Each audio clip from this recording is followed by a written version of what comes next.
Pengkhianatan di malam pertama. Bab 13. Fania gemetar setelah baca pesan balasan dari Abi. Seluruh tubuhnya mendadak terasa lemas. Ponsel tangannya terjatuh begitu saja. Keranjang tempatnya sedang duduk bersandar. Gadis berambut sebau itu langsung mengusap oleh air mata di pipinya. Mungkinkah memang kisah cintanya dengan sang kasih yang dicintainya itu akan berakhir saja? Lalu bagaimana dengan janji Abi? Apakah semudah itu? Ia lupakan begitu saja. Kamu benar-benar tega sama aku, Bi. Fania terlihat kacau. Rambutnya acak-acakan. Matanya merah setelah menangis selama berjam-jam. Sebuah foto berbingkai kayu yang bertengger di meja nakas tirai menatapnya selama beberapa saat dengan linang air mata. Ia masih ingat kapan dan dimana foto kebersamaannya dengan Abi diambil, yaitu saat kencan pertama kali di sebuah restoran. Di restoran itu juga lah Abi berkata akan berbicara dengan Embun dan memulai kembali dengannya. Namun kini Abi kembali memutuskan hubungan itu saja. Di detik itu juga Fania menangis kembali, bahkan menjerit. Bingkai foto genggamannya ia hempas kasar dan bentuk dinding, hingga pecahannya berserakan di lantai. Nona Fania, kenapa itu? Mbok Siti dikejutkan dengan suara pecahan kaca yang bersumber dari kamar sang majikan segera berlari. Wanita berusia 45 tahun itu membuka pintu dengan tergesa-gesa. Ia menatap pecahan kaca di lantai, lalu mendekat dan meluk gadis yang masih menangis itu. Sabar, Non. Ada apa? Kenapa menangis? Tanya lembut. Fania tengah patah hati hanya dalam bersandar di dada Mbak Siti, menangis jadi-jadinya. Abi, Mbok. Abi ninggalin aku demi perempuan itu, berinya. Dari keriput Mbak Siti berkerut dalam. Setaunya pria yang setahun menjadi kasih majikannya itu sudah menikah beberapa waktu lalu. Mbok Siti juga mendengar masih betapa patah hatinya Fania saat itu. 2 hari penuh Fania mengurung diri di kamar. Bukannya dan Abi memang sudah menikah ya? Iya, Mbok. Tapi dia sudah janji sama aku bercerai pada perempuan itu. Tapi sekarang dia malah ninggalin aku, Mbok. Mendengar ucapan Fania membuat Mbok Siti berucap banyak-banyak istighfar dalam hati. Non, jangan begitu.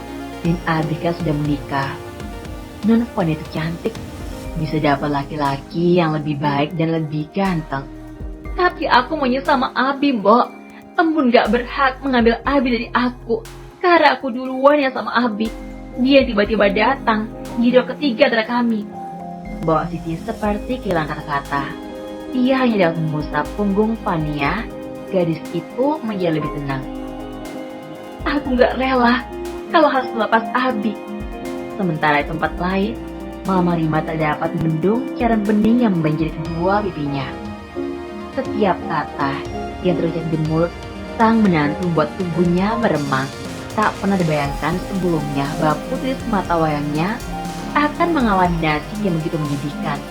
Padahal Mama Rima benar-benar berharap hadirnya orang baru dalam kehidupan Embun akan mampu membuat luka hatinya setelah kepergian sang ayah yang begitu mendadak. Namun ternyata apa yang dipikirkan tak sesuai kenyataan. Bukannya bahagia, pernikahan itu justru membuat putrinya semakin terluka. Abi berlutut di hadapan sang mertua dengan duduk di sofa ruang keluarga. Rasa bersalah semakin membelenggu Abi. Melihat air mata terus mengalir di Mama Rima. Aku minta maaf, Ma. Aku mau kesalahan fatal dengan menyakiti Embun. Wanita parubaya itu masih diam. Hatinya lebih terluka lagi saat mendengar pengakuan Abi tadi yang berat menceraikan putrinya demi wanita lain. Boleh memulai sesuatu? Lirinya. Abi mengangguk sebagai jawaban. Sabar sekali belum berani menatap mata mertuanya. Apakah Mama tidak menginginkan Embun untuk menjadi teman hidup kamu? Abi terdiam beberapa saat. Pertanyaan itu membuatnya terpaku. Tadinya memang begitu, tapi aku menyesal sudah menyakiti istriku sendiri. Kalau membuka kesempatan, aku perbaiki semuanya. Abi kembali menundukkan kepala dengan posisi masih berlutut di hadapan mertuanya. Mama Rima dapat bernapas lega setelah mendengar penjelasan Abi. Sisa air mata yang membasahi pipi ia sekat dengan jari. Abi masih menundukkan kepala. Ia juga belum berani berpindah dan belum berani menatap sang mertua. Aku benar-benar minta maaf, Mah. Ujarnya mencium punggung tangan Mama Rima untuk mengusap bahu menantunya. Kalau emang kamu berusaha memperbaiki semuanya, Mama akan mendukung keputusan kamu. Abi masih bergeming. Bukannya merasa lega, ia justru merasa semakin sesak. Rasa bersalah itu terasa semakin kuat. Mama begitu mudah maafkan, bahkan seperti tak memiliki amarah dan dendam. Padahal, ia sudah membuatnya begitu kecewa. Sekarang, aku harus bagaimana, Mah? Embun mungkin gak memaafkan aku. Tiba-tiba Abi teringat kejadian beberapa minggu lalu. Pertama kalinya Abi berkunjung ke rumah itu, Embun mengungkapkan keinginannya untuk bercerai lebih awal. Embun juga pernah bilang akan menggugat cerai. Mama Rima kembali mengusap baunya. Kamu harus banyak bersabar dan menyikapi setiap masalah. Tidak ada satu sisi, rumah tangga itu seperti sebuah rumah dan kamu adalah tiangnya. Kalau kamu tidak kuat, bagaimana rumah itu akan bertahan dari badai? Abinya dapat mengangguk tanpa kata. Nanti Mama akan bicara dengan membujuk Embun. Mungkin Embun butuh waktu untuk memikirkan semuanya. Embun pasti sakit hati sama aku. Semua masih bisa diperbaiki. Tidak ada kata terlambat. Sekarang, kau pulang dulu dan bicarakan dengan orang tua kamu dan kakak kamu. Lagi-lagi Abinya menyaut dengan anggukan kepala. Setidaknya ia sudah cukup tenang karena memberinya kesempatan untuk memperbaiki rumah tangganya. Kalau begitu, aku pulang dulu, Mah. Aku titip Embun. Mama Rima mengangguk seraya memulai senyum tipis. Sementara itu di sebuah kafe, Dewa menyeruput secangkir kopi yang baru saja dibawakan seorang waiters. Kemudian menghela napas panjang menatap gadis seusia Embun yang duduk menemaninya. Bagaimana kan Embun? Tanya Mega. Gak kenapa-napa. Aku meninggalkan dia berdua dengan Abi. Terus, aku juga bilang sama Abi, kalau dia masih menyakiti Embun, aku akan rebut Embun dari dia, bagaimanapun caranya. Jawaban santai dari Dewa itu berhasil memancing amarah gadis di hadapannya. Kamu ngapain pakai nanya segala? Tanyanya dengan sorot mata melotot. Apakah benar-benar akan berusaha merebut Embun dari suaminya? Dewa terkekeh. Aku gak segila itu. Siapa juga mau jadi baby Nur? Mega mendengus sebal. Botol mineral di hadapannya pasti sudah melayang ke tubuh Dewa. Jika tak mengingat, mereka tengah berada di kafe, di tempat umum. Oh, syukurlah. Tapi ngomong-ngomong, perasaan kamu ke Embun sebenarnya bagaimana? Pertanyaan itu membuat Dewa seketika bungkam. Jika ada perasaan, tentu saja sepenuh hati ia mengingat Embun. Sangat. Tetapi akal sehatnya masih mendominasi. Apa kata ayah dan bunda kalau anaknya jadi baby Nur? Kamu tahu aku sudah lama, seharusnya kamu tahu seperti apa rasa usaha untuk Embun. Seketika raut wajah wanita itu berubah. Dewa yang benar. Mega pasti paham dan tahu bagaimana perasaan Dewa terhadap Embun. Kamu ada rencana untuk jalan lain? Untuk sekarang gak dulu. Tergantung nanti. Siapa tahu Embun dan Ayu bercerai. Ujarnya kembali terkekeh. Lalu menyeruput secangkir kopi tanpa mempedulikan ekspresi gadis di depannya. Di rumah, pembicaraan Galang dan kedua orang tuanya masih berlanjut dan belum ada titik temu.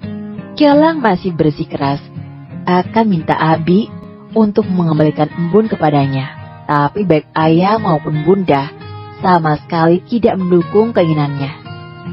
Galang, Abi dan Embun sudah menikah. Mereka sudah sah di mata agama dan hukum. Abi berhak sepenuhnya atas Embun. Mungkin sudah jodohnya seperti itu. Galang menundukkan kepala, sorot matanya hanya tertuju ke lantai. Gumpalan penyesalan memenuhi hatinya. Jika saja malam itu, ia tak pergi ke sebuah klub malam dan mabuk. Insiden penyekapan atas dirinya mungkin tak akan terjadi. Ia bahkan tidak ingat kejadian persisnya. Galang hanya ingat sedang minum dan tidur, lalu kemudian terbangun dengan keadaan tubuhnya terikat di sebuah tempat asing. Tapi Bunda, Galang belum menyelesaikan kalimatnya sudah dipotong lebih dulu oleh sang ayah. Kamu harus ikhlas, itu artinya Ambon bukan jodoh kamu. Lagi pula membuka satu wanita di dunia ini, kau bisa mendapatkan jodoh yang lain. Soal Embu dan Abi, apapun masalah mereka, biarkan mereka sendiri yang menyelesaikan. Kita tidak bisa ikut campur, apalagi minta mereka berpisah. Akhirnya Galang mengangguk pasrah. Terlebih Abi sudah menegaskan tidak akan pernah melepaskan Embun. Aku minta maaf Bunda. Bunda mengusap punggung putra sulungnya itu. Kamu tidak salah nak, hanya saja keadaan memang seperti ini. Bunda Galang, masa depan kamu masih panjang. Kau bisa melanjutkan hidup kamu dan memberikan Abi dan Embun menyelesaikan masalah mereka sendiri. Sambung ayah. Sekarang, hal yang harus dilakukan adalah melaporkan pelaku penyebabkan kamu. Aku gak tahu siapa orangnya ya. Kita harus melapor. Kamu memastikan lokasi tempat mereka menjaga kamu kan? Galang menggelengkan kepala, sebab ia sama sekali tidak tahu tempat di mana dirinya disekap. Bisa melarikan diri saja pun sudah untung. Abi mengempaskan tubuh lanya ke atas ranjang empuk. Kejadian 2 hari ini benar-benar menguras tenaga dan pikiran. Bermula dari hilangnya Embun yang buat jantungnya terasa akan berhenti berdetak. Pencarian menguras tenaga dan malam penuh ketakutan karena Embun mengalami hipotermia di perkemahan. Hingga akhirnya kedatangan Galang yang menambah derita masalah dalam rumah tangganya. Abi mengembuskan napas panjang, menatap langit kamar. Tak berapa lama ia bangkit dan duduk di tepi ranjang, membuka laci meja dan mengeluarkan sebuah kotak kecil berwarna navy di sana. Abi hampir saja membuka benda itu, cincin pernikahan dengan Embun yang hanya gunakan di hari pertama pernikahan, dan kemudian ia lepas atas minta Fania. Maafin aku Embun. Ia masang lagi benda itu di jari manis tangan kanan. Abi meletakkan kembali kotak cincin ke dalam laci. Namun sesuatu menarik perhatiannya. Sebuah kartu ATM dalam laci dalam keadaan patah menjadi 2 bagian. Ini kan kartu ATM yang pernah aku kasihkan ke Embun. Jadi selama ini Embun pakai uang dari mana untuk beli keperluannya? Gumpalan rasa bersalah itu semakin terasa nyata ketika mendapati kartu ATM miliknya sudah patah menjadi 2 bagian, menandai bahwa Abi telah melalaikan tanggung jawab sebagai seorang suami. Dengan tidak memberikan nafkah lahir batin yang telah menjadi istrinya, Abi merasa panjang. Dalam kesunyian malam, ia merenung seorang diri, memikirkan masih layakkah dirinya mohon maaf dan minta Embun kembali dengan segenap luka tak berdarah yang telah ia goreskan. Suara ketukan pintu membuyarkan lamunan pria itu. Pintu terbuka dan memunculkan sosok Bunda. Kamu sudah bicara sama Embun? Tanya sang Bunda yang duduk di tepi ranjang. Abi mengangguk. Suram di wajahnya terlihat jelas, meskipun hanya lampu tidur yang menyala. Terus, bagaimana? Kenapa Embun gak ikut pulang sama kamu? Apa Embun marah? Dari pertanyaan itu, tak segan dijawab oleh Abi. Kepingan rasa bersalah membuat dia merasa tidak layak. Untuk sementara, Embun tinggal di rumah Mama Bunda. Meskipun tampak sangat sedih, namun Bunda tidak terlalu banyak berkomentar. Ia paham, Embun sangat terluka dengan keadaan rumah tangganya. Pagi-pagi Abi sudah tidak terlihat di rumah. Ia juga melewatkan waktu sarapan. Pagi ini ia pergi ke rumah sang mertua. Semalam, ia tak dapat menjamkan mata. Pikirannya terus mengarah kepada sang istri. Menemui Embun pagi ini, mungkin akan sedikit mengurangi rasa bersalahnya. Kedatangannya pun disambut sang mertua. Embun, mana ya, Mah? Abi memutar bola matanya ke sana kemari, namun tak menemukan sosok istri yang buatnya tidak dapat terpejam semalaman. Embun di atas balkon, kamu ke atas aja temui Embun dan bicaralah berdua dengan kepala dingin. Abi mulai senyum tipis, setidaknya memaafkan dan menerimanya dengan tangan terbuka.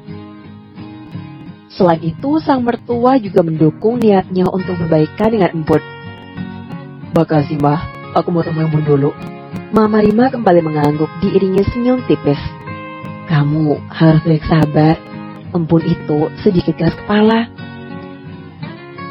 Aku sudah buat Embun menjadi seperti ini, Mbah.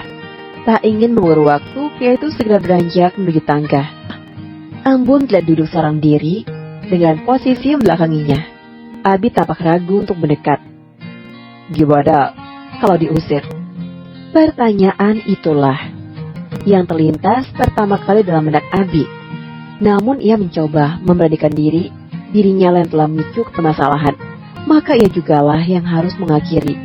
Abi memilih duduk di sebuah kursi dengan meja sebagai pembatas antara dirinya dengan sang istri.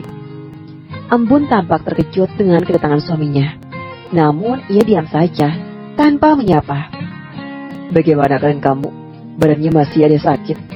Abi buka suara, seraya menatap tubuh Embun yang pagi itu mengenakan piyama dress berbahan satin.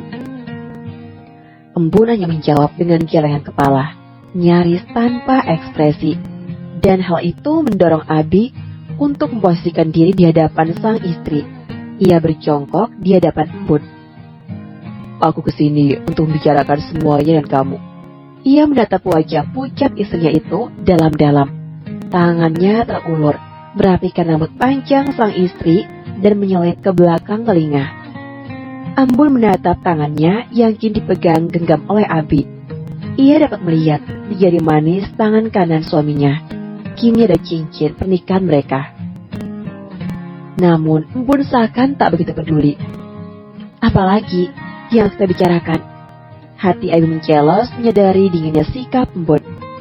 Embun, aku tahu kamu tidak akan mudah memaafkan aku.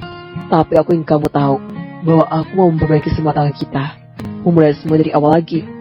Ia mencium punggung tangan istrinya. Aku mohon, beri aku kesempatan sekali lagi. Namun Embun masih diam di tempat, tak pula membalas tatapan suaminya. Hanya dalam hitungan detik, bola matanya telah berkaca-kaca. Kesempatan apa lagi yang kau minta, Mas? Kamu ingat, di malam pertama kita menikah, kamu sendiri yang membangun jarak antara kita. Abi seperti kehilangan kata-kata. Setiap kalimat yang diucapkan Embun seperti sayatan baginya. Kau begitu mudah berjanji kepada wanita lain untuk menjadikan istri sah kamu sendiri. Dan sadar tidak, kamu sudah menjatuhkan talak padaku. Abi membeku. Kedua bola matanya mendadak digenangi cairan bening. Tak pernah membayangkan sebelumnya bahwa ucapannya malam itu telah berakibat fatal bagi pernikahan mereka. Bersambung.